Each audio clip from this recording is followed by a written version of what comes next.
"Pretend you are my husband at this party," said the CEO. The single dad security guard fell for her. Before we continue with the story, tell us where you're watching from and how old you are, and subscribe to our channel to receive new stories every day that will touch your heart.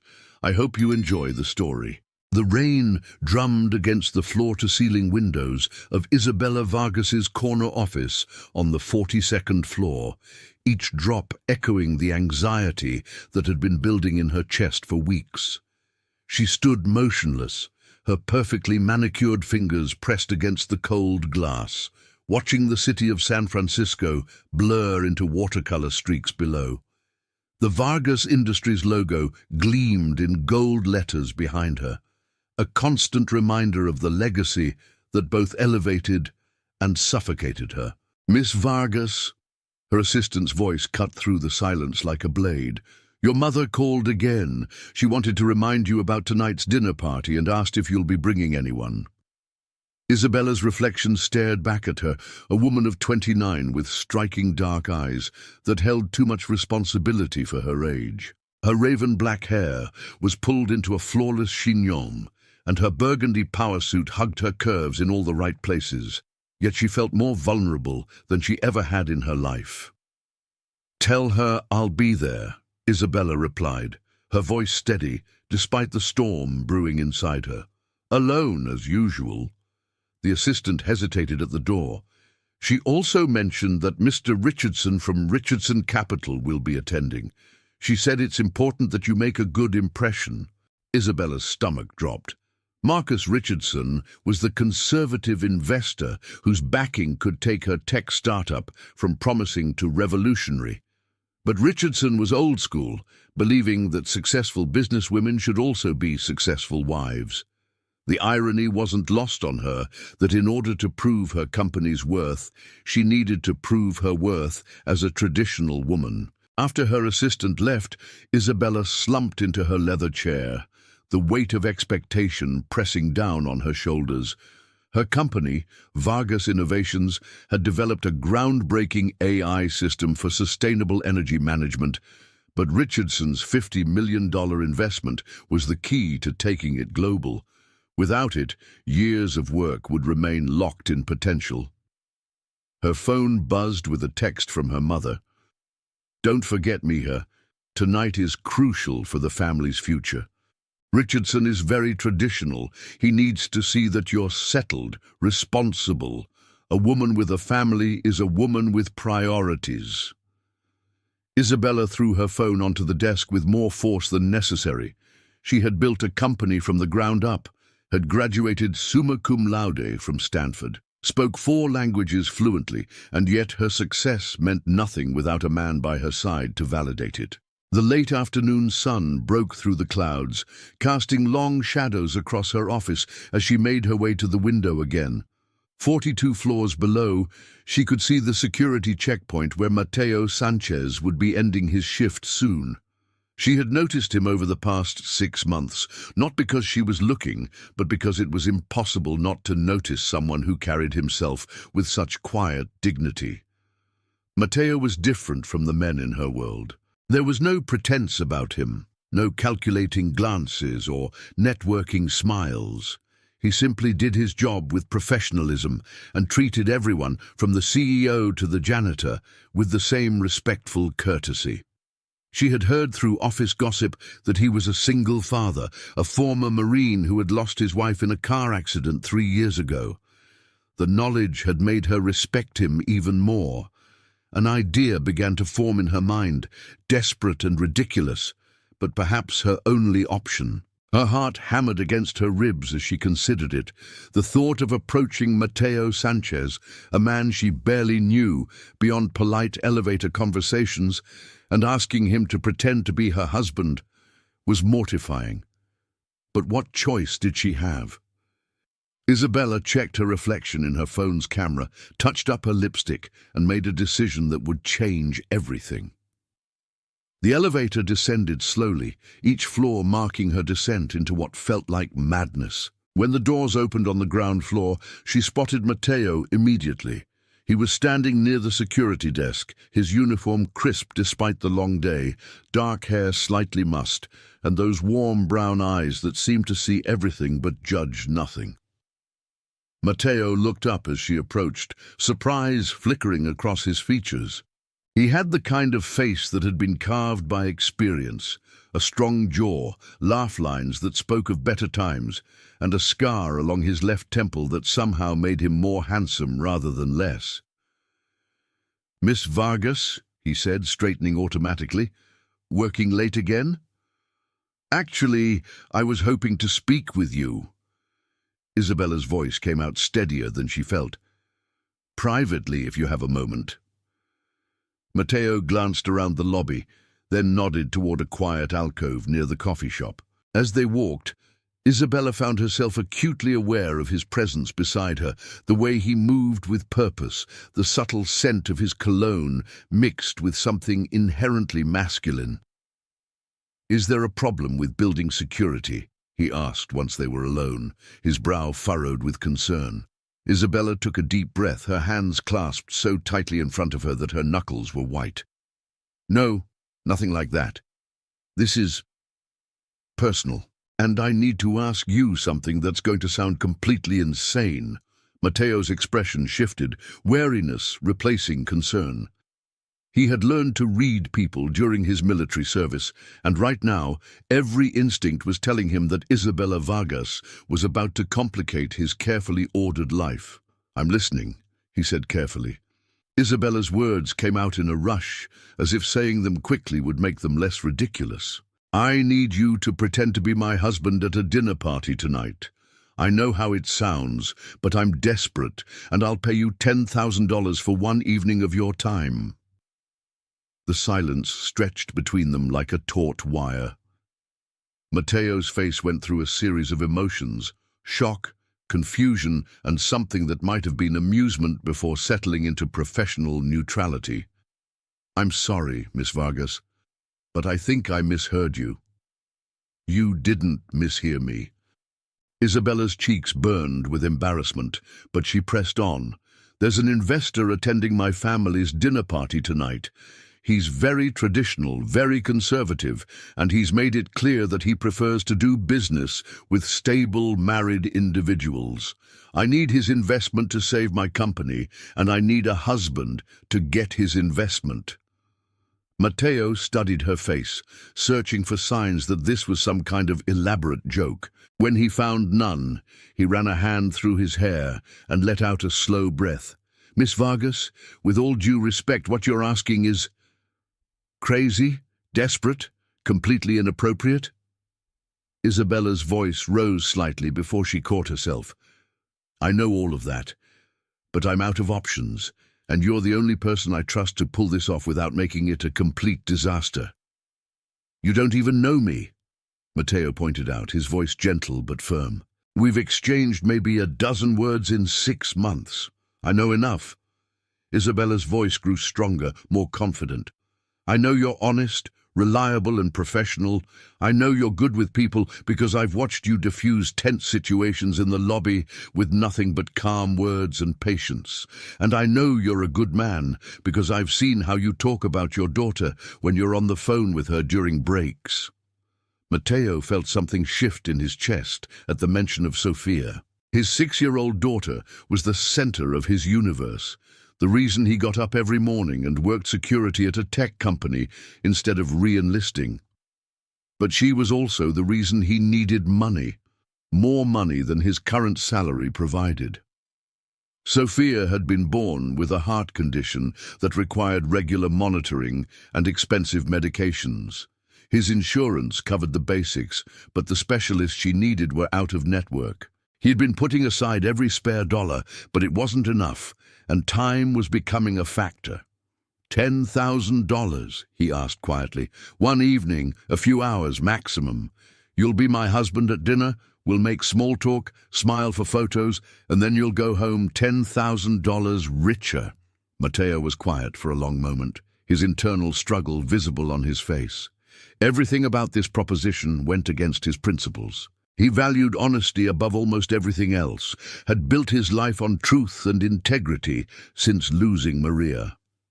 The idea of participating in an elaborate lie, even for someone else's benefit, felt wrong. But Sophia needed those specialists. She needed the medications that would keep her healthy and give her the best possible chance at a normal life. And $10,000 would cover months of treatment. "What exactly would this involve?" he asked finally. Relief flooded Isabella's features so completely that Matteo realized just how terrified she had been, that he would say no. "Nothing inappropriate," she said quickly. "We'd need to arrive together, stay close during conversations, maybe hold hands, or have you put your arm around me. Basic couple behavior. I'd brief you on my family, give you a ring to wear, and create a simple backstory for how we met.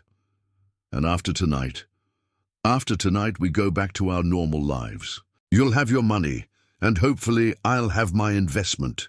Matteo looked at her for a long moment, taking in the vulnerability she was trying so hard to hide behind her business facade. Isabella Vargas was beautiful, successful, and clearly capable of taking care of herself, but right now she looked like a woman drowning in expectations that weren't her own. "All right," he said finally, "but I have conditions." Isabella nodded eagerly. "Anything." "First, I need to be home by 11.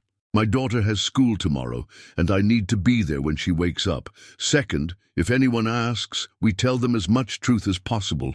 I won't lie about who I am or what I do for a living. And third, after tonight, we pretend this never happened. I don't want any awkwardness at work." "Agreed," Isabella said, extending her hand to shake on it.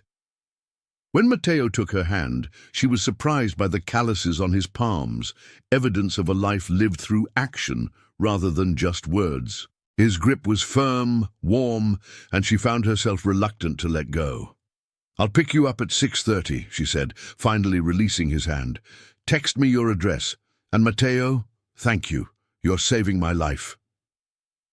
As Isabella walked away, her heels clicking confidently across the marble floor, Matteo watched her go and wondered what he had just gotten himself into. He pulled out his phone and called his neighbor, Mrs. Chen, who often watched Sophia when he worked late. "Hi, Mrs. Chen, it's Matteo. I have a work function tonight that's going to run late. Would you mind watching Sophia until I get home?" "Of course, mijo," the elderly woman replied warmly. "You work too hard. It's good that your company is finally appreciating you enough to include you in their fancy events. If only it were that simple," Matteo thought as he ended the call. He looked down at his security uniform and realized he had no idea what someone wore to pretend to be the husband of a billionaire heiress. This evening was going to be interesting, to say the least. Meanwhile, Isabella was back in her office, frantically going through her contacts to find someone who could provide Matteo with appropriate clothing on short notice. Her hands were shaking as she dialed her personal stylist, the reality of what she had just set in motion beginning to sink in. "Carmen, it's Isabella. I need an emergency styling session for a male companion. Tonight. Yes, I know it's short notice, but it's crucial." Udrid, as she gave Carmen Matteo's measurements, estimated from her observations, Isabella caught herself thinking about the way his eyes had softened when she mentioned his daughter. There had been something in his expression, a tenderness that made her chest tight with an emotion she couldn't quite name. She shook her head, forcing herself to focus on the practical aspects of the evening ahead. This was a business transaction, nothing more. Matteo was helping her solve a problem, and she was paying him well for his trouble. The fact that he was attractive, kind, and had a smile that made her stomach flutter was entirely irrelevant. At exactly 6:30, Isabella's black Mercedes pulled up in front of a modest apartment building in the Mission District. She had expected to wait, maybe call Matteo to let him know she had arrived, but he was already standing on the sidewalk, looking like he had stepped out of a magazine. Carmen had outdone herself. The navy blue suit fit Matteo perfectly, emphasizing his broad shoulders and lean frame. The crisp white shirt and silver tie completed the look, transforming him from a security guard into someone who could easily pass for a successful businessman. His hair was styled, but not overdone, and he had shaved, revealing the strong line of his jaw. But it was his eyes that caught Isabella's attention as he approached the car. They held a mixture of nervousness and determination that she found oddly comforting. At least she wasn't the only one who felt like they were walking into unknown territory. Matteo slid into the passenger seat, bringing with him the scent of expensive cologne that Carmen must have provided. "You clean up nice," Isabella said, then immediately regretted how informal it sounded. "Your stylist is very efficient," Matteo replied, adjusting his tie. "She said to tell you that the suit is a gift, along with the shoes and accessories, something about maintaining the illusion." "Carmen understands the importance of details," Isabella said, pulling away from the curb. "Speaking of which, we need to go over our story." As they drove through the city toward her family's estate in Pacific Heights, Isabella briefed Matteo on the evening ahead. Her family was hosting the dinner for Marcus Richardson and several other potential investors. Her parents, Eduardo and Carmen Vargas, would be there, along with her brother Diego and his wife, and various family friends and business associates. "We've been married for 2 years, Isabella explained, stopping at a red light. "We met when your security firm was hired to assess vulnerabilities at my company. It was love at first sight, though we kept it professional until after the job was completed." Matteo nodded, filing away the information. "What about my background? They'll ask questions. You're a former Marine, which is true. You started your own security consulting firm after your service, which is close enough to true that you can speak confidently about it. You specialize in corporate security and risk assessment. And your family, what should I know about them?" Isabella's expression grew complicated as she navigated through traffic. "My father built Vargas Industries from nothing. He's proud, traditional, and he believes that family and business are inseparable. My mother is charming, social, and she's been asking when I'm going to give her grandchildren since I turned 25. "Sounds familiar," Matteo said with a slight smile. "My own mother was the same way before she passed." "I'm sorry," Isabella said softly, glancing at him. "When did you lose her?" 5 years ago. Cancer." Matteo's voice was matter-of-fact, but Isabella could hear the lingering pain underneath. She adored Sophia, though. Used to say that being a grandmother was the best job she ever had. Something in his tone made Isabella's chest tight. "Sophia is your daughter?" "Yes, she's 6. And she's the reason I'm here tonight instead of telling you that your proposition was insane and walking away." Isabella felt a flush of embarrassment. "I'm sorry. I should have realized you had a good reason for agreeing. I didn't mean to put you in a difficult position." "You didn't put me anywhere," Matteo said firmly. "I made a choice. Sophia needs some medical care that's expensive, and your $10,000 will help ensure she gets what she needs." They rode in silence for a few minutes, each lost in their own thoughts. Isabella found herself curious about this man who was willing to compromise his principles for his daughter's well-being. There was something noble about his motivation that made her own reasons for the deception seem shallow by comparison. "What's she like?" Isabella asked as they turned onto the winding road that led to her family's estate. "Sophia, I mean." Matteo's entire demeanor changed when he talked about his daughter. His voice grew warm, his posture relaxed, and a genuine smile spread across his face. "She's incredible, smart, funny, brave. She loves books and dinosaurs and wants to be a paleontologist when she grows up. She asks about 1,000,000 questions a day and remembers everything you tell her." "She sounds wonderful," Isabella said, and meant it. Her mother must have been special, too. "Maria was the best person I've ever known," Matteo said simply. "She would have loved tonight, actually. She always said I needed to take more chances, be more spontaneous. Is that why you said yes? Because she would have wanted you to? Matteo considered the question as they pulled through the gates of the Vargas estate. The house before them was a Mediterranean-style mansion with warm stone walls, red tile roofs, and gardens that looked like they belonged in a fairy tale. Maybe partly, he admitted, but mostly because you looked like someone who was drowning, and I know what that feels like.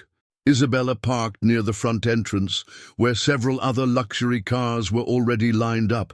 She turned off the engine but made no move to get out of the car. Instead, she looked at Matteo with something approaching vulnerability.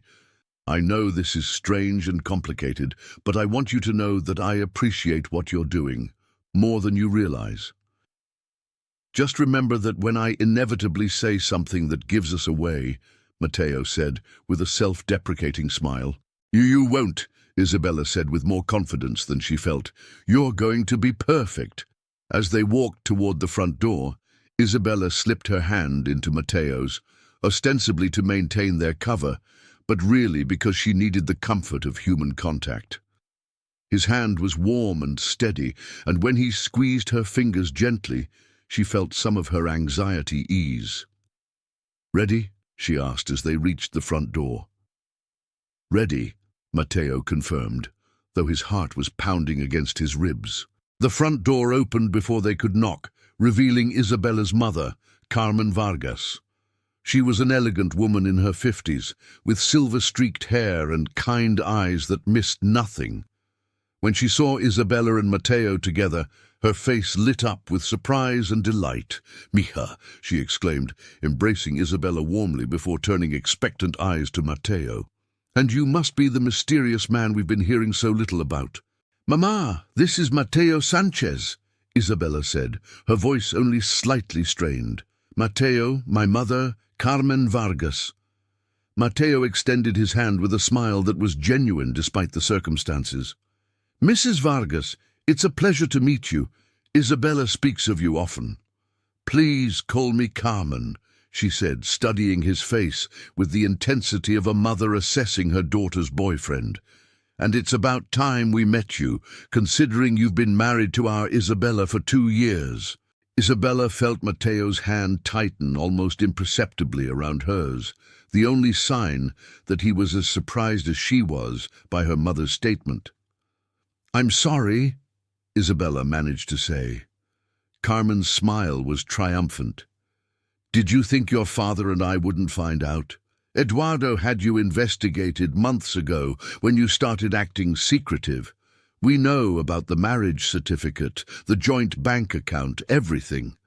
Isabella's mind raced, trying to understand what her mother was talking about. There was no marriage certificate, no joint bank account, nothing that could be discovered, because nothing existed.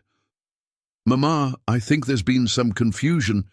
"The only confusion is why you thought you needed to hide this from us," Carmen interrupted, leading them into the house. "Though I suppose I understand. Your father can be intimidating, and you wanted to make sure Matteo was ready to meet the family." As they entered the grand foyer with its soaring ceilings and crystal chandelier, Isabella caught sight of her father standing near the living room entrance, deep in conversation with a silver-haired man she recognized as Marcus Richardson. Eduardo Vargas was a distinguished man in his 60s, with steel-gray hair and eyes that could cut through pretense like a blade. When he saw them, Eduardo excused himself from his conversation and approached with the measured steps of a man accustomed to command. "Isabella," he said, kissing his daughter's cheek before extending his hand to Matteo. "And you must be Matteo, Eduardo Vargas." "Sir," Matteo replied, accepting the handshake with appropriate firmness. "Thank you for welcoming me into your home." "Nonsense. You're family now," Eduardo said, though his eyes continued to assess Matteo with shrewd intensity. "I must say I'm impressed by your discretion. It takes skill to keep a marriage secret for 2 years, especially from someone like me." Isabella felt like she was trapped in a surreal dream. Her father seemed to genuinely believe that she and Matteo were married, had been investigating them, and had somehow found evidence of a marriage that didn't exist. "Papa," she began carefully, "I think we need to talk privately." "Later, mija," Eduardo said dismissively. "Right now, I want to introduce your husband to Marcus Richardson. He's very interested in meeting the man who captured my daughter's heart." Before Isabella could protest, her father was leading them toward the living room, where Marcus Richardson waited. Isabella's panic was rising with each step, but Matteo's presence beside her was steady and reassuring. Marcus Richardson was exactly what Isabella had expected, a man in his 70s with conservative dress, perfect posture, and eyes that missed nothing. When Eduardo made the introductions, Richardson studied Matteo with the intensity of someone evaluating a business proposition. "Matteo Sanchez," Richardson repeated, as if testing the name. "Eduardo tells me you own a security consulting firm. Interesting field." "It has its challenges," Matteo replied smoothly. "But I enjoy the problem-solving aspect. Every client has different needs, different vulnerabilities." "And how did you meet our Isabella?" Isabella held her breath, but Matteo answered without missing a beat. "Through work, actually. My firm was contracted to assess security protocols at Vargas Innovations. Isabella was impressive from the first moment I met her." The way he said it, looking directly at Isabella with warmth in his eyes, made her stomach flutter. For a moment, she almost believed him herself. "A workplace romance," Richardson mused. "Risky territory." "The best things in life usually are," Matteo said, his hand finding Isabella's and squeezing gently. "But Isabella was worth any risk." Richardson seemed pleased by this answer. "A man who appreciates what he has. I like that. Too many young people today take their blessings for granted." As the conversation continued, Isabella found herself marveling at how naturally Matteo handled the situation. He was confident without being arrogant, charming without being false, and he had a way of deflecting personal questions while still appearing open and honest. "Dinner is served," Carmen announced, appearing at Eduardo's elbow with perfect timing. The dining room was elegant but warm, with a long mahogany table set for 12 and illuminated by candles and soft overhead lighting. Isabella found herself seated between Matteo and her brother Diego, while Richardson was positioned across from them with perfect sightlines for observation. As the first course was served, Isabella's brother leaned over to whisper in her ear, "I like him, Hermana. He's nothing like the pretentious idiots you usually date." "Diego," Isabella warned quietly, but her brother was already extending his hand across her to introduce himself to Matteo. "Diego Vargas," he said with a grin. "Isabella's younger, better-looking brother." "Only younger," Matteo replied with an answering smile, "and barely." "I like him already," Diego declared, loud enough for the table to hear. "Someone who can handle Isabella's sharp tongue and still smile about it." "Isabella's intelligence is one of the things I admire most about her," Matteo said, and something in his voice made Isabella look at him sharply. He was looking at her with an expression that seemed entirely too genuine for their fake relationship. The conversation flowed around the table as courses came and went. Isabella's anxiety began to ease as she watched Matteo handle question after question with grace and honesty.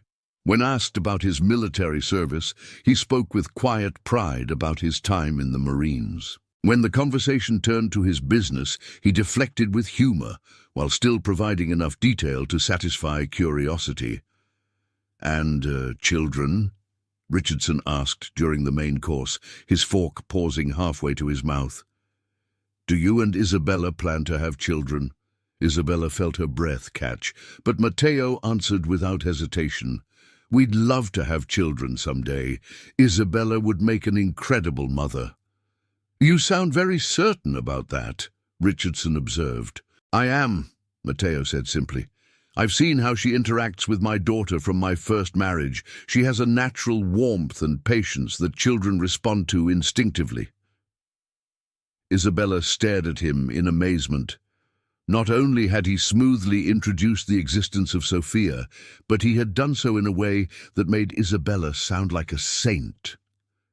The fictional version of herself that Matteo was creating was someone she barely recognized but desperately wanted to become.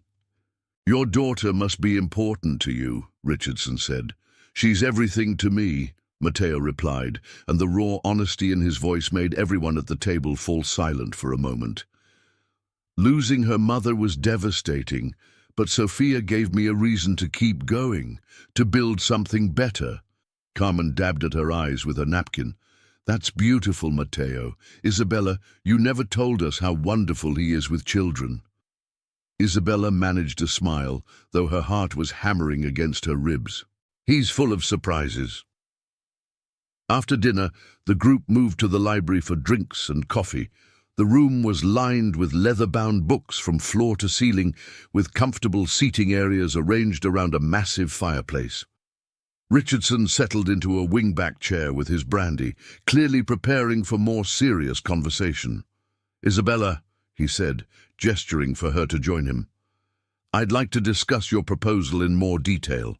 Isabella glanced at Matteo, who nodded encouragingly before moving to examine the books on the far wall, giving them privacy while staying close enough to maintain the pretense of their relationship. "Your technology is impressive," Richardson continued. "The applications for sustainable energy management could revolutionize several industries, but I have concerns about your company's stability." "What kind of concerns?" Isabella asked, though she suspected she knew where this was heading. "You're young, unmarried, or so I thought until tonight, and you've been entirely focused on your career. Companies need leaders who understand balance, who have roots that keep them grounded." Isabella felt her temper rise, but she kept her voice level. "My personal life has nothing to do with my ability to run a company." "Doesn't it?" Richardson challenged. "A CEO who can't maintain personal relationships, who has no family commitments, no stability outside of work, that person is a flight risk. They'll burn out, or they'll sell to the highest bidder when things get difficult." "And now?" Isabella asked through gritted teeth. Richardson glanced toward Matteo, who was now engaged in conversation with Diego and Eduardo near the fireplace. "Now I see a woman who has found balance, a woman who has something to lose, something worth protecting. That makes you a better investment risk." Isabella wanted to scream at the unfairness of it all, but she also recognized the truth in Richardson's words. Not about her personally, but about how the business world viewed successful women. They had to be twice as good and twice as stable as their male counterparts, and even then, their success was often attributed to the men in their lives. "So you'll invest?" she asked. "I'm prepared to offer $40 million for a 30% stake in Vargas Innovations," Richardson said, "contingent on meeting your team and reviewing the technology in detail, of course." It wasn't the $50 million she had hoped for, but it was enough to take her company to the next level. Isabella extended her hand to shake on the preliminary agreement, relief flooding through her body like warm honey. "Congratulations," Richardson said, standing to shake her hand. "I'll have my lawyers draw up the initial paperwork. We can meet next week to finalize the details." As Richardson moved away to speak with her father, Isabella felt a hand on her lower back. She turned to find Matteo beside her, his eyes warm with pride. "Congratulations," he said quietly. "You did it." "We did it," Isabella corrected, then caught herself.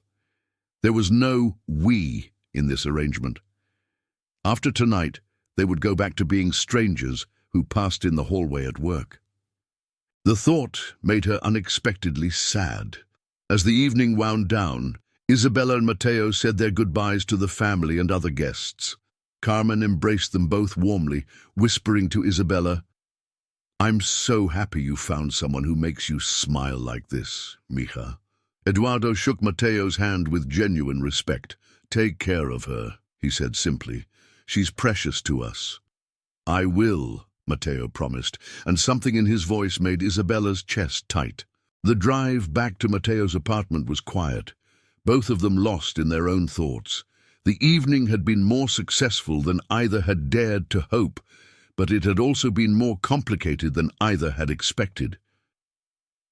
Your family is wonderful, Mateo said as they stopped at a red light. I can see why you want to protect what they've built. They liked you, Isabella replied.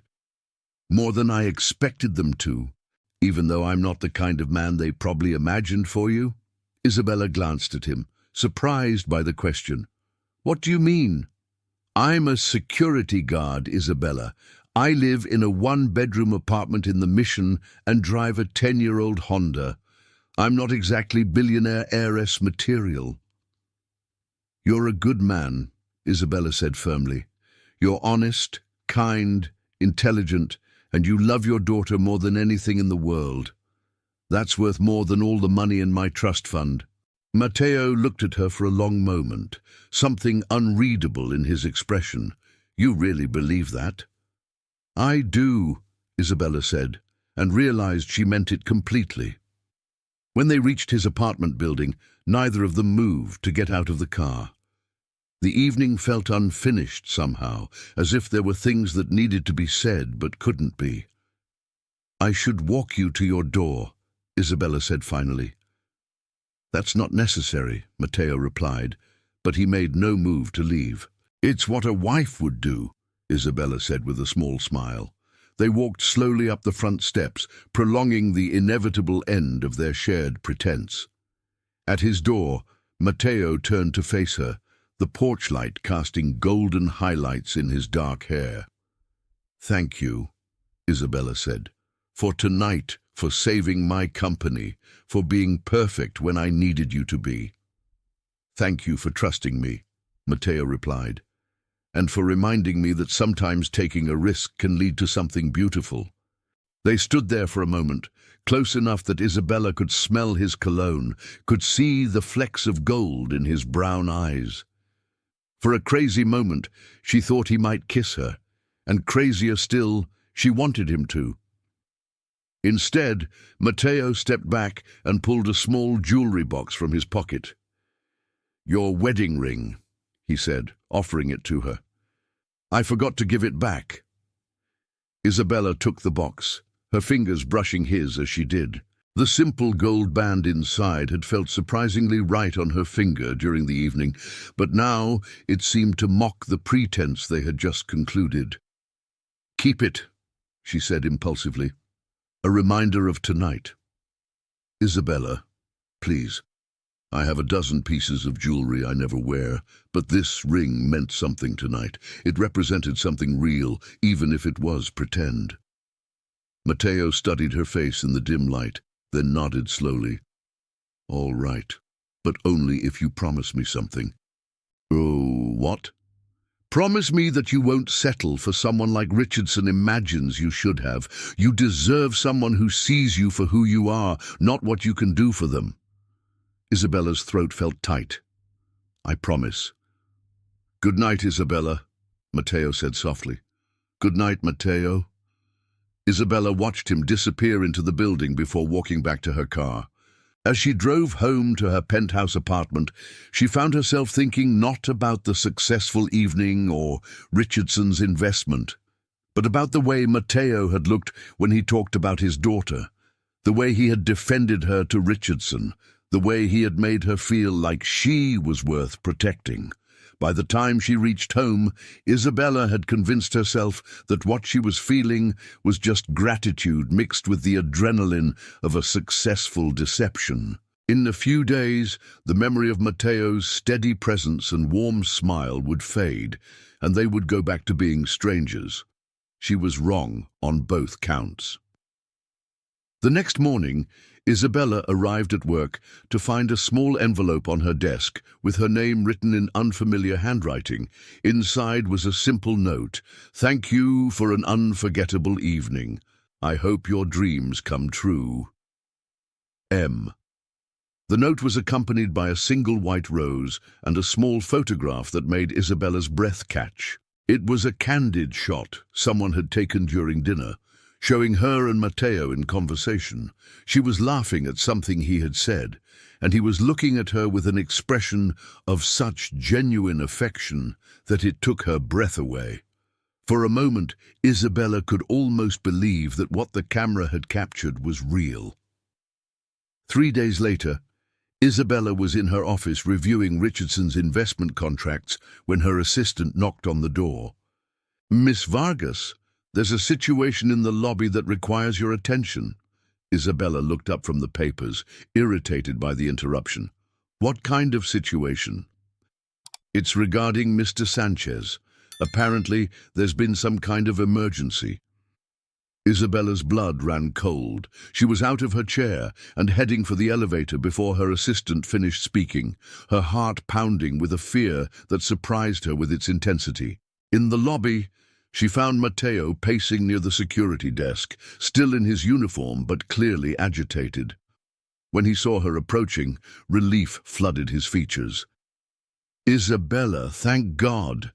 I need to ask you a favor, and I know I have no right after what you've already done for me," he said, running a hand through his hair in obvious distress. "But Sophia's school called. She collapsed during recess, and they've taken her to UCSF Medical Center. I need to get there immediately, but my car won't start, and—" "Say no more," Isabella interrupted, her executive training kicking in automatically. "My driver is waiting outside. We'll go together." "You don't understand," Matteo said, his voice cracking slightly. "This could be serious. Her heart condition, sometimes when she overexerts herself—" Isabella placed a gentle hand on his arm, feeling the tension in his muscles. "I understand perfectly. Now, let's go get your daughter." The ride to the hospital passed in tense silence. Matteo stared out the window, his hands clenched into fists on his lap, while Isabella found herself stealing glances at his profile. She had never seen him look so vulnerable, so afraid, and it made something deep in her chest ache with sympathy. "She's going to be okay," Isabella said softly as they pulled up to the hospital entrance. "Children are resilient." Matteo turned to look at her, his eyes filled with a mixture of gratitude and terror. "I can't lose her, Isabella. She's all I have left." "You won't," Isabella said with a conviction that surprised them both. "I promise you won't." At the pediatric emergency department, they were directed to a private room where a small girl with dark curls and her father's warm brown eyes was sitting up in bed, looking pale but alert. She was connected to several monitors, and a cheerful nurse was adjusting an IV line in her small hand. "Papa!" Sophia exclaimed when she saw Matteo, her face lighting up despite her obvious fatigue. Matteo was at her bedside in an instant, gathering her into his arms as carefully as if she were made of spun glass. "Mi amor, how are you feeling?" "Better now," Sophia said, snuggling against her father's chest. "The doctors gave me medicine that made my heart feel funny, but not scary funny. Good funny." Only then did Sophia notice Isabella standing uncertainly near the door. Her curious gaze took in Isabella's expensive business suit and perfectly styled hair, with the frank assessment that only children could manage. "Papa, who is the pretty lady?" Matteo glanced at Isabella over Sophia's head, clearly unsure how to explain her presence, but Isabella stepped forward with a warm smile that felt entirely natural. "I'm Isabella," she said, approaching the bed slowly so as not to startle the little girl. "I work with your father, and when we heard you weren't feeling well, I wanted to come make sure you were okay." Sophia studied Isabella's face with serious eyes. "Are you the one who made Papa smile more?" Isabella felt her breath catch. "What do you mean, sweetheart?" He's been smiling different lately, like when he looks at pictures of Mama but happy instead of sad. Mrs. Chen said it meant someone special was making him happy. Isabella glanced at Matteo, who was looking at his daughter with a mixture of love and embarrassment. Sophia, you don't need to interrogate Isabella. It's okay, Isabella said quickly. I like curious children. They ask the best questions. Dr. Amanda Peterson, Sophia's cardiologist, entered the room with a tablet in her hands and a reassuring smile on her face. She was a woman in her 40s, with kind eyes and the sort of calm competence that immediately put anxious parents at ease. Mr. Sanchez, I have good news, Dr. Peterson said, nodding politely to Isabella before focusing on Matteo. Sophia's episode was minor. Her heart rate elevated due to excitement and physical exertion, but her overall cardiac function is stable. Isabella watched the tension drain from Matteo's shoulders as he processed the doctor's words. So she's okay? She's fine, Dr. Peterson confirmed. However, I do want to discuss some adjustments to her medication regimen. The episodes are becoming slightly more frequent, which suggests we need to fine-tune her treatment. As the doctor outlined the new medication schedule and associated costs, Isabella saw Matteo's expression grow increasingly tense.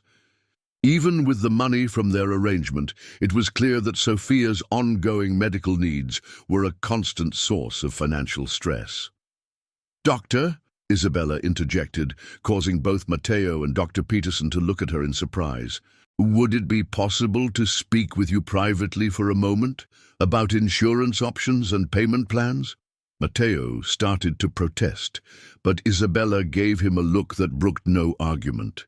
Please, let me help. In the hallway, Isabella had a brief but productive conversation with Dr. Peterson about alternative treatment options and payment arrangements. When they returned to Sophia's room, the little girl was regaling her father with a detailed account of her playground adventures before the collapse. And then Jenny Martinez said that her dad could beat up any dad in the whole school. But I told her that my papa is a Marine, and Marines are the strongest people in the world, so her dad probably couldn't beat you up even if he tried really hard. Matteo chuckled, stroking his daughter's hair. Thank you for defending my honor, mi amor, but fighting is never the answer to disagreements. I know, Papa. That's why I challenged her to a dinosaur knowledge contest instead. She didn't know that velociraptors were actually only about the size of chickens, so I won. Isabella found herself smiling at the little girl's logic. That was very smart, Sophia. Dinosaurs are much more interesting than fighting. Sophia beamed at the praise. Do you like dinosaurs too? I do, Isabella said, settling into the chair beside Sophia's bed. Though I have to admit, I don't know as much about them as you do. That's okay, I can teach you, Sophia said eagerly. Did you know that T-Rex arms were actually super strong, even though they looked little, and that some dinosaurs had feathers? As Sophia launched into an enthusiastic lecture about paleontology, Isabella found herself genuinely captivated. The little girl was brilliant, articulate, and had an infectious enthusiasm for learning that reminded Isabella of herself at that age. Matteo watched the interaction with growing amazement. He had seen Isabella command boardrooms and negotiate with investors, but seeing her engage with his daughter so naturally and warmly revealed a side of her he hadn't expected. Isabella, Sophia said suddenly, interrupting her own explanation of herbivore dental structures. Are you going to marry my papa? The question hung in the air like a live wire. Isabella felt her cheeks burn with embarrassment, while Matteo looked like he wanted the hospital floor to open up and swallow him. Sophia, Matteo said gently, that's not an appropriate question to ask. Why not? Sophia asked with the blunt honesty of childhood. You like her, and she likes you, and she's nice to me. Plus, she's really pretty. And Mrs. Chen says pretty ladies don't stay single long. Isabella cleared her throat, trying to think of an age-appropriate way to explain the complexities of adult relationships to a 6-year-old. Your father and I are friends, Sophia. Good friends who care about each other. Sophia considered this explanation with the seriousness of a Supreme Court justice. But friends can become more than friends, right? Like in the movies? Sometimes, Isabella admitted. But real life is more complicated than movies. Oh, grown-ups always say that, Sophia said with a dramatic sigh that was far too mature for her age. But I think grown-ups just like making things complicated when they could be simple. Out of the mouths of babes, Isabella thought, exchanging a meaningful look with Matteo over Sophia's head. Dr. Peterson returned to discharge Sophia with strict instructions about rest and activity limitations. As they prepared to leave, Isabella made an excuse to speak with the billing department while Matteo gathered Sophia's belongings. 20 minutes later, they were in Isabella's car, heading back toward Matteo's apartment. Sophia had fallen asleep in the back seat, exhausted by the day's events, leaving her father and Isabella to talk quietly in the front seats. I need to ask you something, and I want you to answer honestly, Matteo said as they stopped at a red light. Did you pay Sophia's hospital bill? Isabella kept her eyes on the road ahead. I may have made some arrangements with the billing department. Isabella, before you get angry, she interrupted, let me explain. Richardson's investment means I can afford to help, and Sophia needs consistent medical care. This isn't charity, it's friendship. It's too much, Matteo said quietly. You've already done more than enough. Have I? Isabella pulled over to the curb and turned to face him fully. Because from where I'm sitting, you saved my company, my relationship with my family, and possibly my entire future. And all I've done is write a check. You came to the hospital with me, Matteo pointed out. You stayed with Sophia when you could have just sent your driver. You talked to her about dinosaurs and made her laugh when she was scared. That's not something money can buy. Isabella felt something flutter in her chest at the warmth in his voice. She's an amazing little girl. It was my pleasure. She likes you, Matteo said, glancing back at his sleeping daughter. She doesn't warm up to people easily, but she was completely comfortable with you from the moment she saw you. The feeling is mutual, Isabella admitted. She's brilliant, funny, and she has your eyes. She has her mother's curiosity, Matteo said softly. Maria used to say that Sophia asked questions because she wanted to understand everything about the world around her. She sounds like she was a wonderful woman. She was. And she would have liked you too. Matteo's voice was thoughtful. Maria always said I was too serious, too careful. She would have loved seeing me take a risk like I did the other night. Isabella started the car again, but her mind was racing. Matteo, can I ask you something? Anything.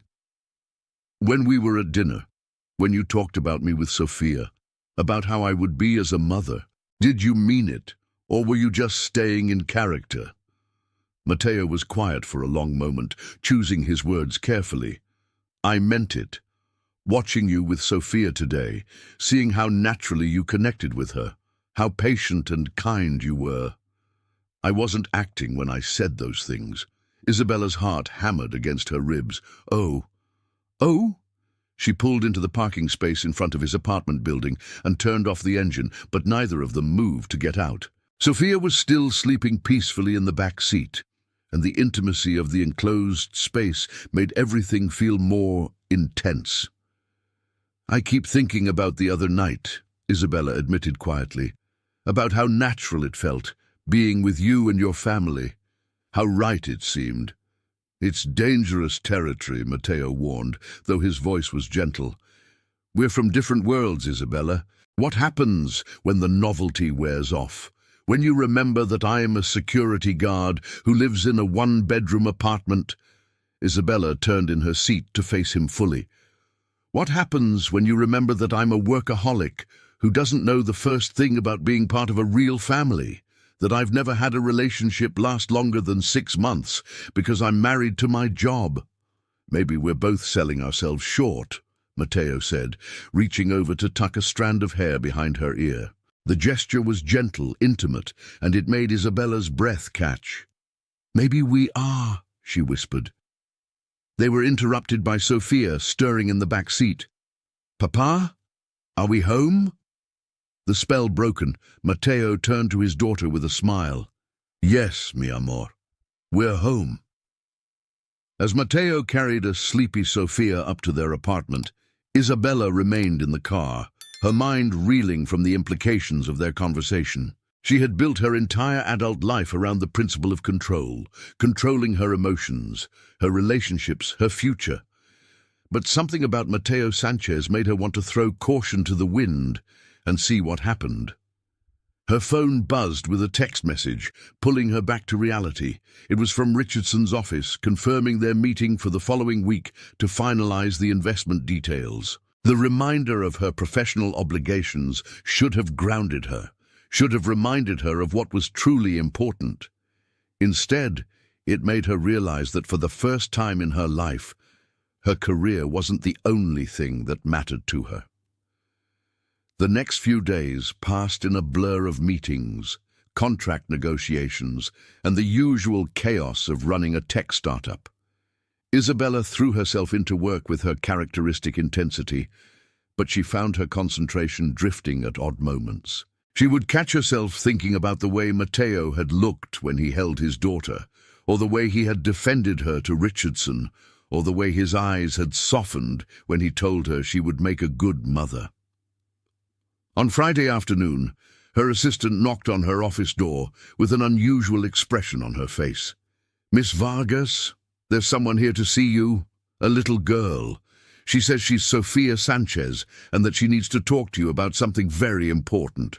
Isabella's heart skipped. "Is her father with her?" "No, Mom, she's alone, though there's an elderly woman with her who I believe is her babysitter." Isabella was out of her chair immediately. "Send them up, please." 5 minutes later, Sophia Sanchez marched into Isabella's office with the determination of a general leading troops into battle. She was wearing a pink dinosaur t-shirt and jeans, and her dark curls were pulled back with a headband that had small plastic velociraptors attached to it. Behind her, an elderly Asian woman followed with an apologetic smile. "I'm Mrs. Chen, Sophia's babysitter. I tried to talk her out of this, but she said it was an emergency." "It is an emergency," Sophia declared, climbing onto one of the chairs in front of Isabella's desk with the confidence of someone who belonged there. "A papa emergency." Isabella bit back a smile and settled into her chair, giving Sophia her full attention. "Tell me about this emergency." Sophia took a deep breath, clearly having rehearsed her speech. "My papa has been sad-happy for 3 days." "Sad-happy?" "You know, when grown-ups smile but their eyes look like they're thinking about sad things, like when he looks at pictures of Mama, but different." Isabella's chest tightened. "I see. And you think this has something to do with me?" "I know it does," Sophia said, with the certainty that only children could muster. "Because he was regular happy after the night you came to dinner at the fancy house.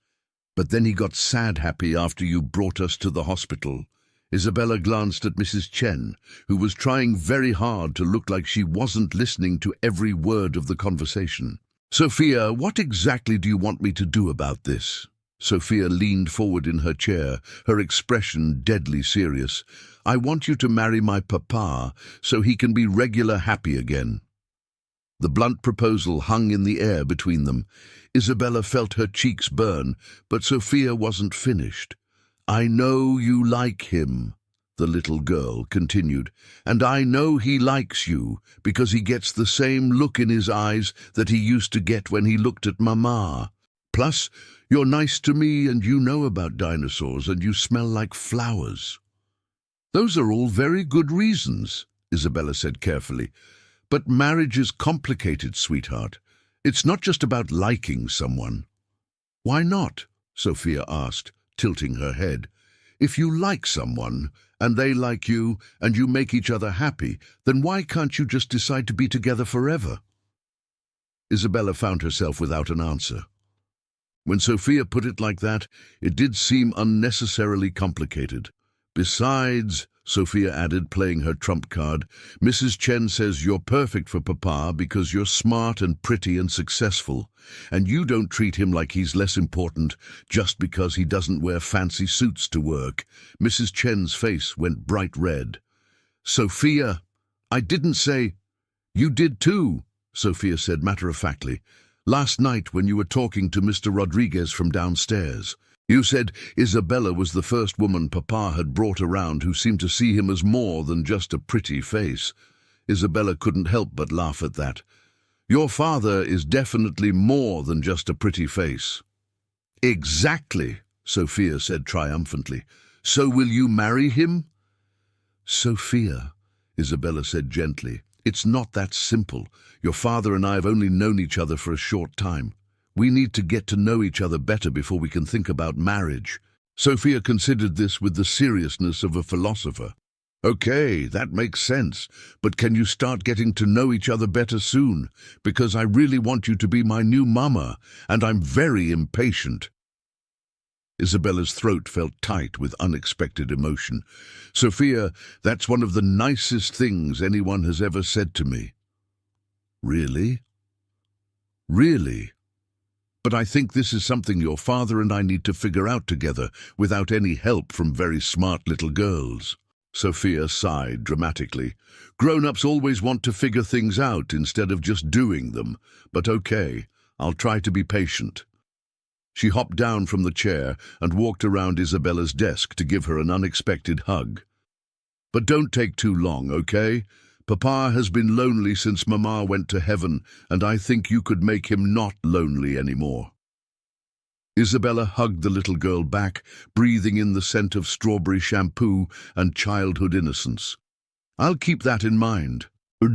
After Sophia and Mrs. Chen left, Isabella sat alone in her office, staring out at the San Francisco skyline as the sun began to set. Sophia's words echoed in her mind, along with the memory of Mateo's gentle touch and warm smile. She had built her life on careful planning, strategic thinking, and calculated risks. But sitting there in her corner office, surrounded by the trappings of her success, Isabella realized that the most important decisions in life couldn't be made with spreadsheets and market analysis. Sometimes you just had to listen to your heart and trust that everything would work out. Her phone rang, interrupting her thoughts. When she saw Mateo's name on the caller ID, her heart skipped a beat. Hello? Isabella, I'm so sorry. Mateo's voice was tight with embarrassment. Mrs. Chen just told me that Sophia ambushed you at your office today. I had no idea she was planning something like that. It's fine, Isabella said quickly. She's worried about you. She told you about the sad, happy thing, didn't she? Isabella smiled despite herself. She's very observant for a 6-year-old. Too observant sometimes, Mateo said with a rueful laugh. I hope she didn't make you uncomfortable with her questions about us. Actually, she made me think, Isabella said, surprising them both with her honesty. There was a pause on the other end of the line. About what? Isabella took a deep breath, feeling like she was standing at the edge of a cliff. About whether we're overthinking this, about whether Sophia might be right that sometimes grown-ups complicate things that could be simple. Isabella, have dinner with me, she said impulsively. Tomorrow night. Not for business, not as part of any arrangement. Just dinner. 2 people getting to know each other better. Another pause, longer this time. Isabella held her breath, waiting for his answer. What about Sophia? He asked finally. Bring her, Isabella said without hesitation. I'd love to spend more time with both of you. You realize that if we do this, if we try to see where this goes, it won't be easy, Mateo said quietly. Our worlds are very different. Maybe that's not a bad thing, Isabella replied. Maybe different is exactly what we both need. All right, Matteo said, and she could hear the smile in his voice. Dinner tomorrow, but I'm cooking. Your penthouse probably has a kitchen that's never been used, but I bet you don't know how to use it. Isabella laughed, feeling lighter than she had in years. You're absolutely right. I'll bring dessert. Deal. And Isabella. Yeah? Thank you for everything, for the hospital, for being kind to Sophia, for giving us a chance. Thank you for being brave enough to say yes when a desperate woman made you a crazy proposition, Isabella replied. Best decision I ever made. As she hung up the phone, Isabella realized that for the first time in her adult life, she was looking forward to something that had nothing to do with quarterly reports or board meetings. She was looking forward to falling in love. The next evening, Isabella stood outside Matteo's apartment building, holding a box of gourmet cupcakes from the city's most exclusive bakery, and feeling more nervous than she had before any business presentation. She had changed outfits 3 times, finally settling on dark jeans and a soft cashmere sweater that Sophia had complimented during her office visit. When Matteo opened the door, Isabella's breath caught. He was wearing jeans and a simple blue button-down shirt with the sleeves rolled up to his forearms, and he looked more handsome than any man had a right to look while holding a dish towel. Hi, he said, his smile warm and a little uncertain. You found us okay? Hi, Isabella replied, suddenly feeling shy. I brought dessert as promised. Papa, she's here! Sophia's voice rang out from somewhere inside the apartment, followed by the sound of small feet running across hardwood floors. Sophia appeared at the door, wearing a purple dress with dinosaur print and a huge grin. Isabella, I knew you'd come. Papa made his special enchiladas, and I helped by not touching anything important. Isabella laughed, some of her nervousness fading at Sophia's enthusiasm. That sounds like very important help. It was crucial, Matteo agreed solemnly, stepping aside to let Isabella enter. Sophia is an excellent supervisor. The apartment was small but warm and welcoming, with comfortable furniture that showed signs of being well loved and a coffee table covered with Sophia's drawings and coloring books. Family photos lined the walls, including several of a beautiful Latina woman who Isabella realized must be Maria. Your home is lovely, Isabella said, meaning it completely. The space radiated the kind of warmth and love that her penthouse, for all its luxury, had never possessed. Papa says you live in a castle in the sky, Sophia said, taking Isabella's hand and leading her toward the kitchen. Is it true? It's not exactly a castle, Isabella replied. More like a very tall apartment with too many rooms for one person. The kitchen was small but efficient, filled with the incredible aroma of whatever Matteo had been cooking. Isabella watched him move around the space with easy confidence, stirring pots and checking the oven with practiced ease. Can I help with anything? She asked. Everything's under control, Matteo replied, but you can keep me company while I finish up. Sophia, why don't you show Isabella your latest dinosaur drawings? As Sophia enthusiastically displayed her artistic creations, Isabella found herself marveling at the easy domesticity of the scene. This was so different from her usual Saturday nights, which typically involved working late at the office or attending networking events where every conversation was a potential business opportunity. This one is a Pachycephalosaurus, Sophia explained, pointing to a drawing of a dinosaur with a very large round head. They use their heads for fighting, but not mean fighting. More like competing fighting. Like rams, Isabella said, genuinely impressed by the detail in the drawing. They bump heads to show who's stronger. Exactly, Sophia beamed at her. You do know about dinosaurs. I'm learning from the best teacher, Isabella replied, earning another brilliant smile from the little girl. Dinner was a revelation.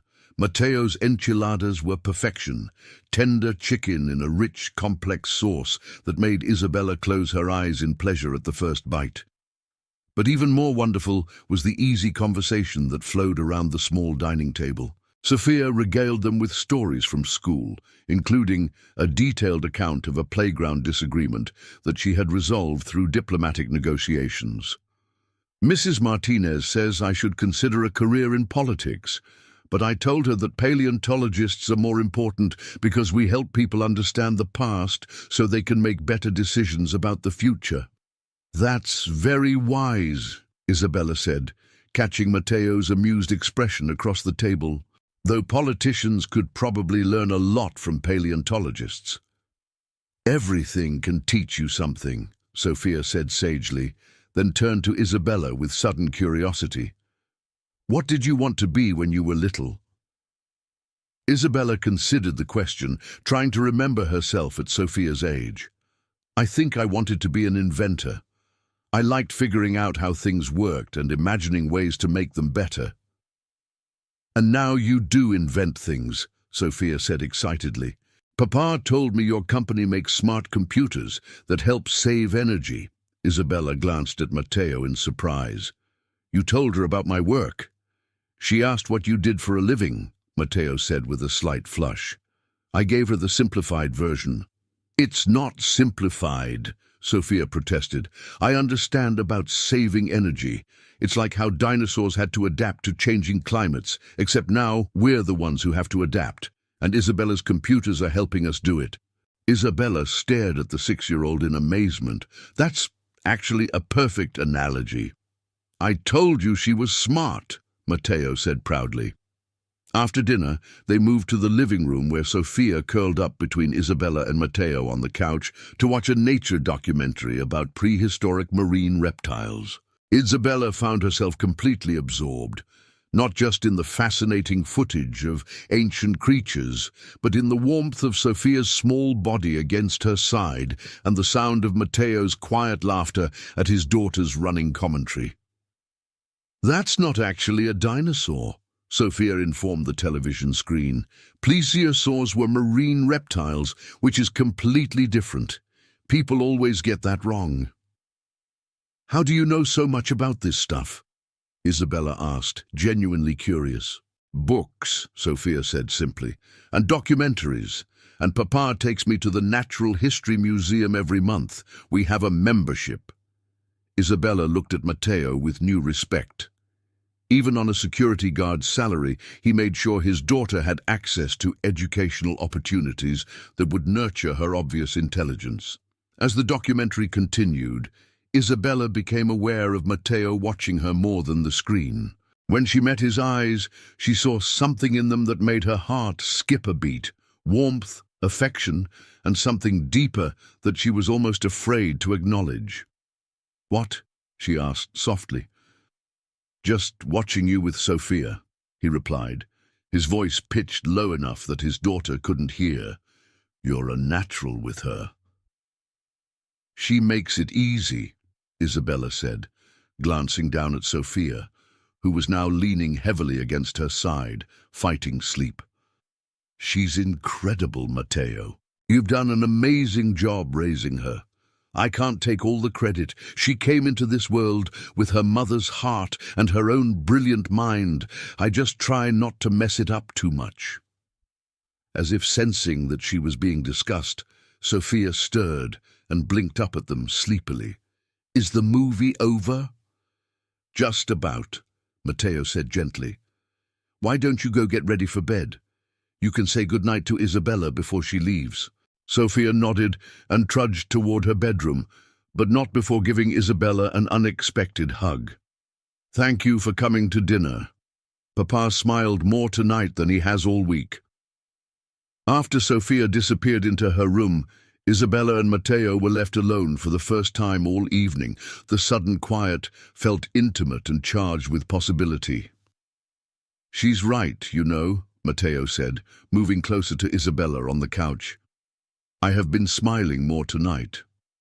"So have I," Isabella admitted. "This has been perfect, all of it." Even the dinosaur lecture during dinner, especially the dinosaur lecture, Isabella laughed. I learned more about paleontology tonight than I did in 4 years of college. Matteo reached over and tucked a strand of hair behind Isabella's ear, his fingers lingering on her cheek. Isabella, I need to ask you something, and I want you to be completely honest with me. Isabella's heart began to race. Okay, what are we doing here? Is this just curiosity about how the other half lives, or is this something real? The question hung between them, heavy with implication. Isabella could feel the weight of his gaze, the warmth of his hand still touching her face, and she knew that her answer would change everything. It's real, she said quietly. Scary, complicated, probably impossible, but real.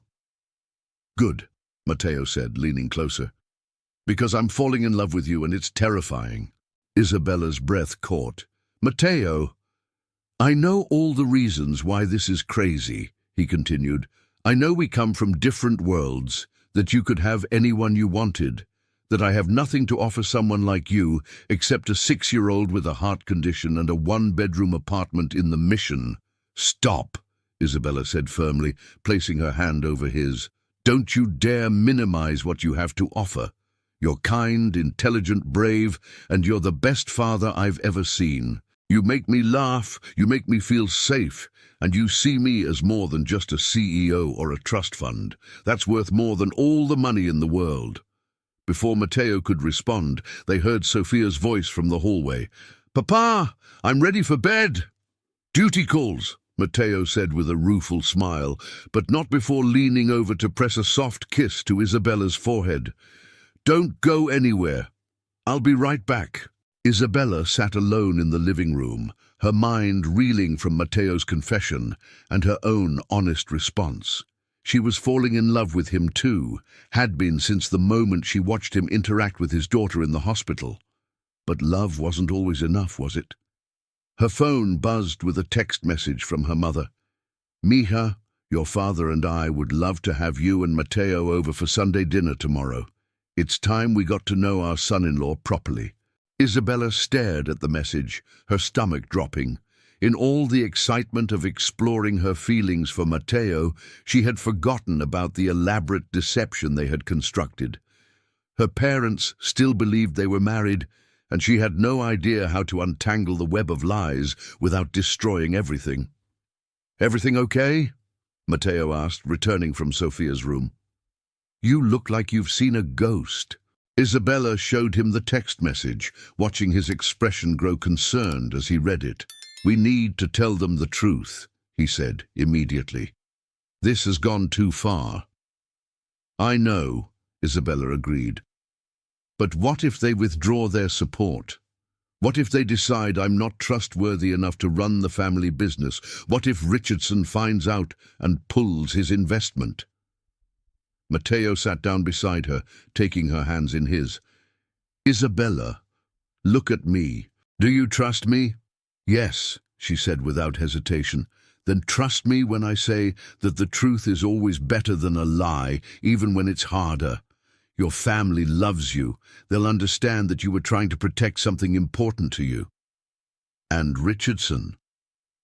If Richardson pulls his investment because you're not married, then he wasn't the right partner for your company anyway. You're brilliant, your technology is revolutionary, and there will be other investors. Isabella wanted to believe him, but the fear of losing everything she had worked for was overwhelming. What if you're wrong? Then we'll figure it out together, Matteo said simply. But I won't be part of lying to your family anymore, Isabella. I care about you too much to let you build our relationship on a foundation of deception. Isabella looked at his face, seeing the quiet strength and integrity that had attracted her to him in the first place. He was right, of course. They couldn't move forward together while living a lie. Okay, she said finally. We'll tell them tomorrow, but we do it together. Together, Matteo agreed, bringing her hands to his lips to press a gentle kiss to her knuckles.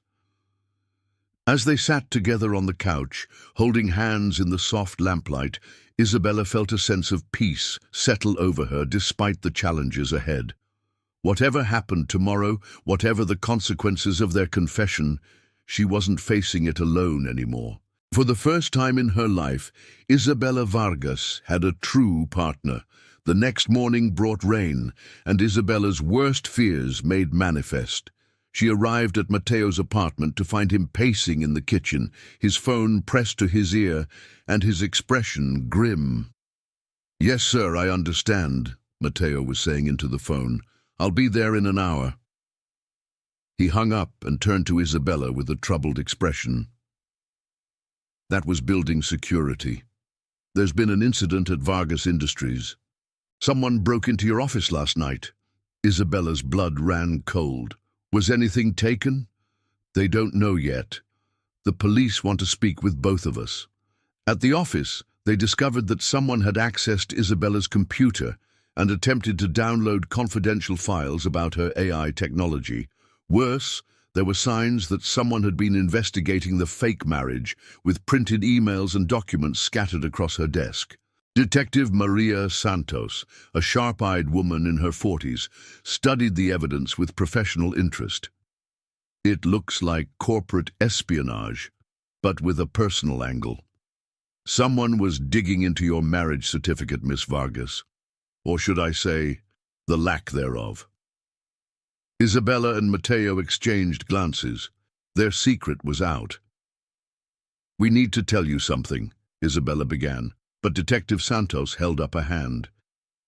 "Before you say anything, you should know we've arrested Marcus Richardson.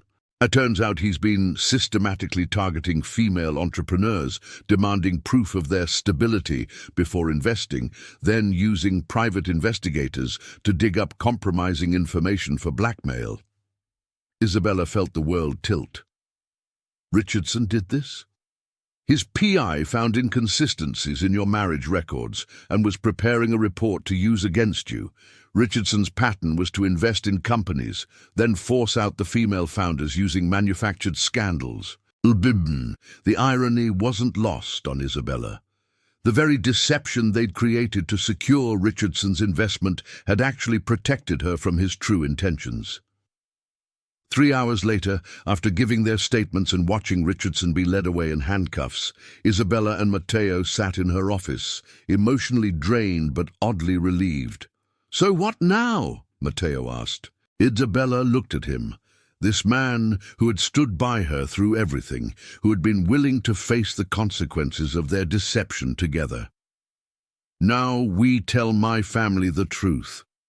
All of it." That evening at the Vargas estate, Isabella and Mateo sat across from her parents in the library, the same room where they had first pretended to be married just weeks earlier. "So, you're not actually married," Eduardo said after they finished their confession. His tone was unreadable. "No, Papa, we're not." Carmen leaned forward, her eyes twinkling with something that looked suspiciously like amusement. "And the investigator we hired found evidence of a marriage that doesn't exist?" Isabella frowned. "What investigator?" Eduardo and Carmen exchanged a look. "Mija," her father said gently, "we never hired an investigator. When we said we knew about your marriage, we were fishing. You looked happy for the first time in years, and this young man was clearly the reason why." You were bluffing." Isabella stared at her parents in amazement. "We hoped that if we acted like we already knew, you'd tell us the truth," Carmen said. "We just wanted to meet the man who had put such light in our daughter's eyes." Eduardo turned to Mateo with a slight smile. "Though I must say, young man, you played the part of our son-in-law quite convincingly." "Sir, You protected our daughter when she needed protection, even at personal cost to yourself. That tells me everything I need to know about your character." 6 months later, Isabella stood in the same garden where she had once felt trapped by expectations, but this time she was surrounded by genuine joy. Sophia, radiant in a pink dress with subtle dinosaur embroidery, scattered rose petals as she walked down the aisle with the serious concentration of someone performing a very important job. Matteo waited at the altar in a perfectly fitted tuxedo, his eyes never leaving Isabella's face as she approached in a simple but elegant gown that made her feel like the most beautiful woman in the world. "Dearly beloved," the officiant began, but Isabella barely heard the words. She was focused on Matteo's warm brown eyes, on Sophia's beaming smile from the front row, on the feeling that after years of pretending to have everything, she finally actually did. "Do you, Isabella Vargas, take Matteo Sanchez to be your husband, to love and cherish in sickness and in health, for richer or poorer, as long as you both shall live?" "I do," Isabella said, her voice strong and clear. "Do you, Matteo Sanchez, take Isabella Vargas to be your wife, to love and cherish in sickness and in health, for richer or poorer, as long as you both shall live?" "I do," Matteo replied, his voice thick with emotion. "You may kiss the bride." And as Matteo's lips met hers, Isabella heard Sophia's delighted cheer and the applause of their families. But all she could focus on was the man in her arms and the knowledge that this time their marriage was beautifully, wonderfully real. Later, during their first dance as husband and wife, Isabella looked up into Matteo's eyes and smiled. "No regrets?" he asked softly. "Only one," Isabella replied, "that it took us so long to stop pretending and start living." "Well," Matteo said, spinning her gently, "we have the rest of our lives to make up for lost time." "Promise?" "Promise. After all," he said with the smile that had first made her heart skip, "I never break my word to my wife." As they danced under the stars, surrounded by family and friends, Isabella realized that sometimes the best things in life came from the most unexpected places. She had thought she needed a fake husband to save her company, but instead she had found a real love that saved her heart.